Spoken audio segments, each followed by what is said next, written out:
자, 이어서 벌써 네 번째다, 그죠? 자, 1위부터 4위까지 이번 뭐 수능 영어가 어려웠다고 하는데, 제가 이제 제안 드리는, 그래서 이제 이게 한편으로는 실력하고 무관하게, 이제 성적이 나오는 어떤 형태이기 때문에 이거 좀 웃긴다라고 고발을 해왔고요. 그죠? 그리고 지금 제가, 하는, 말씀을 드리는 이 주장에서 계속 그대로, 뭐죠? 그 문제 패턴이 답이 도출되고 있죠. 그죠? 그런데 저는 이제 제 입장에서는 한 몇 년 동안 계속 그 얘기를 해봤기 때문에 이번 연도도 똑같은 패턴으로 되기 때문에 또 얘기를 할 필요는 없을 것 같아서 블로그에다가는 저기 그냥 이번엔 그냥 블로그만 쓰겠습니다 했는데 아유 저 들리는 이야기가 좀 많이 어려웠다라고 해서 뭐 한번 이렇게 좀 도움이 되시라는 어떤 바람으로 지금 제가 영상을 만들고 있죠. 자, 그러면 이것도 이제 이미 답도 다 알고, 지금 내가 이거 먼저 하는 이유가 알죠? 왜 답을 이렇게, 이마에 이렇게 찍었을까? 이런 것도 지금 제가 설명을 드리다 보니까 그런데, 자, 늘 말씀드렸듯이 제일 처음부터 읽지 마시고, 왜 같은 이야기, 동의 반복을 이렇게 하고 있는 문장이다. 그리고 우리 서양의 뭐 철학자들이나 공부하시는 분들, 서양의 모든 공부는 자기의 논리를 펴는 것이 동의어 반복을 전개하는 것이 진리에 가장 가까운 어떤 표현법이다라고 착각하시는 분들이다. 왜? 수학의 전개 방식이 동의어 반복이죠. 그래서 또 다시 말씀드리면 ax 자승 플러스 bx 플러스 c는 제로라는 이러한 식에서 이제 x는 블라블라블라블라 b의 제곱 마이너스 4ac라는 왜 그 근의 공식 얘기의 전개 방식 수학이 다 그렇잖아 그죠? 그리고 수학이나 숫자나 이런 그 근간이 되어서 이제 과학이라는 어떤 걸로 이제 이 세계가 이 문화가 지금 지배되어 있는 세상이죠 그죠? 그러다 보니까 모든 게 다 어때요? 이렇게 동의어 반복을 합니다. 그래서 이제 처음에 이야기가 굉장히 무게를 실는 게 틀린 말은 아닌데 문제 내는 심리적 관점으로 본다면 이게 가장 중요한 말이라서 여기서 문제에 대한 답을 도출합니까? 절대 그렇지 않죠. 우리 인간은. 그죠? 그래서 제일 마지막에 무게를 실는 이유가 뭐죠? 전체를 다 읽고 난 뒤에 그렇죠. 이제 문제의 답을 이제 해야 되는데, 이제 문제 내는 분들도 당신들께서 이렇게 제일 마지막에 어떤 답을 도출하시면서 당신들은 그 문제를 다 읽었다라고 착각을 하시는 거죠. 그죠? 근데 이제 그 패턴이 어떻다? 제일 마지막에 자꾸 도출을, 이제 여기 제일 마지막에 이제 무게가 실게 되면 굳이 다 안 읽어도 웬만하면 한 99%는 여기서 이렇게 다 해결이 된다. 그게 좀 이거 그렇지 않느냐인데 이거를 벗어난 시험이 2024년 사관 영어였죠. 그때 문제를 되게 잘 내셨어요. 근데 그것도 그렇게 그런 게 이제 사관 시험이 이제 우리 수능보다 더 응성하다고 제가 막 깐 적도 있고 했는데 갑자기 이제 그렇죠.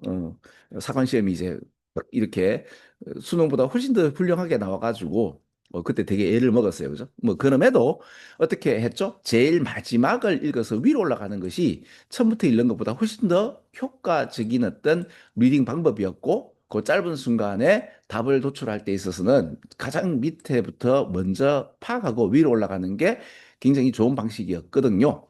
그래서 벌써 몇 년째야 지금 그죠? 이렇게 설명을 드리고 있습니다. 그런데 뭐 그렇게 그렇죠. 동네에서 시작해서 그렇게 큰 어떤 호응은 없죠. 우리끼리만 이제 알고 있는 그런 방식입니다. 자, 그러면 제목을 보시면은 여기 뭐가 나오는가 하면 제일 마지막에 보면 컬처테인먼트라는 표현이 나와요.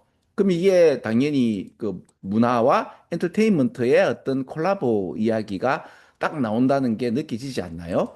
그런데 이제 긍정적 얘기야, 부정적 얘기야? 여기 보시면 긍정적 얘기를 하죠. 그래서 이렇게 보면 긍정적 얘기가 나오면서 문화 얘기가 나오고 뭐 엔터테인먼트가 나오나 하면 여기 나오죠. 엔터테인먼트 나오고. 그러니까 엔터테인먼트가 나오면서 문화 얘기가 나오고 이걸 합친. 그럼 이제 여기까지만 읽어도 뭐예요? 우리 한류가 지금 어때요?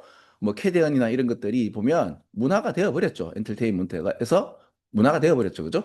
일본 사람이 만들어서 미국 플랫폼에 이제 표현되어지는 한국 문화예요. 그죠? 대단한 겁니다. 근데 이제 그게 되는 뭐가 필요하죠? 돈이라는 게 들어간단 말입니다. 그죠? 이렇게. 자, 그럼 대충 얘기가 됐죠? 그러면 일단은 문화하고 엔터테인먼트가 다 나오는 말은 뭐예요? 요게, 그러니까 한번 봅시다. 그러니까 해봅시다. 아까 얘기했듯이 엔터테인먼트가 나오고 문화가 나오고 맞죠? 다시 엔터테인먼트가 나오고 문화가 나오고 컬처테인먼트가 나오네요. 그죠? 문화 나오고 컬처테인먼트라는 표현도 나오고 요게 컬처테인먼트 아니에요. 그죠? 그 다음에 나오는 게 요게 나오고 그 다음에 엔터테인먼트 나오는데 컬처는 안 나오고 컬처 나오는데 엔터테인먼트가 안 나오니 여기서 웬만하면 답이다. 내가 설명해서 그렇지. 제목도 그렇고 빈칸도 그렇고 요지도 그렇고 다 제일 마지막에 여기에 대한 성분이 다 섞인 게 뭐냐라고 할 때 이렇게 되는데 아까 뭐였죠? 긍정적 이야기가 나왔죠. 근데 이게 포이즈너스 이렇게 나오면 이게 독과라는 표현이 나오면 이거는 답이 아니죠. 그렇죠? 그럼 이게 답이 아니고 아까 답이 아닌 거 다 끄어봅시다. 그죠? 왜냐하면 컬처가 나오는데 엔터테인먼트가 안 나왔다. 또는 엔터테인먼트 나오는데 컬처가 안 나왔다. 이러면 제목에서 다 빠지는 거죠. 부분이 있겠지만. 그죠? 그럼 이제 이렇게 두 가지 얘기가 나오는데 이게 뭐가 나와요? 이제 재정 얘기가 나오죠. 돈 얘기가 나오죠. 돈 얘기가 나오는 거는 요거죠. 그렇죠? 그럼 제일 마지막을 보면서 전체를 종합해가 다 들어간 게 뭐냐 하면 2번밖에 없죠. 그 제가 설명해서 그렇지 이렇게 보고 다 표현되어 있는 거를 찾는 데는 시간이 10초도 안 걸린단 말이에요. 되겠죠? 예. 그리고 그럼 2번이 답인가? 라고 돈과 어떤 소울, 이 정신의 문제로서 정신은 그렇죠. 이제 문화라는 것이 또는 정치라는 것이 모두 다 뭐다? 이 자금의 사정과 이해관계에서 왔다 갔다 하지 않나요? 그래, 그렇죠, 그죠? 예, 민주주의에 있어서 가장 뭡니까? 이게 걸림돌이 되는 것이 이제 금권 정치고, 그런 거에 관련된 또 적나라한 이야기들이 수능에서는 많이 나오죠. 전쟁도 종식하는 것이 이제 자금의 흐름이죠. 뭐 이런 이야기들. 그렇죠? 순수하지 않습니다. 그죠? 제대로만 읽으면 정말로 희한한 이 말들이 많은데 해석을 이상하게 해나가 접근하지 못하도록 해놨어요. 뭐가? 수능이. 대단한 어떤 문장이라고 보시면 돼요. 이걸 또 제가 또 다 말씀드리지 않습니까? 그죠? 자, 그래서, 여기도 보면 이제 이런 이야기가 나오니, 뭐, 베네핏 나오고, 그죠? 뭐, 이렇게 나오니까 이제 이익에 관련된 돈 얘기가 나오는 거잖아요. 그럼 이거밖에 없는데? 답 2번 맞죠? 2번 맞잖아, 그죠? 그러니까, 이렇게 답 선정해 놓고, 무게중심을 한번 잡아보고, 확인 작업 들어가시면 돼요. 그러면, 그냥 처음부터 읽는 것보다, 아, 이게 어떤 내용이다라는 것이 이제 무게중심이 잡히고 핵심이 잡히니까 읽는 것도 훨씬 더 빠르게 읽을 수가 있고 그 읽음에 있어서의 어떤 그 전개 방식, 그쵸? 핵심에 관련돼서 이걸 어떻게 비꼬고 어떻게 어떤 지적 유희와 언어적 유희를 가지고 이렇게 요리하는가 이렇게 보시면 수능이 굉장히 아름답거든요. 그리고 그거는 여러분들이 한번 공부해 보셔야 돼요. 내가 다 해석해 주면 여러분들이 읽으면서 이제 어떤 지적인 유희를 이제 이 표현하는 이 수능을 만드시는 분들의 어떤 그 광기나 똘끼, 그 아름다움을 내가 다 뺏어버리는 거거든요. 그렇죠. 자, 그래서 여러분 꼭 한번 공부해 보세요. 그러면 수능 영어가 상당히 재밌습니다. 영어 실력도 실력이지만은 이런, 야, 그죠?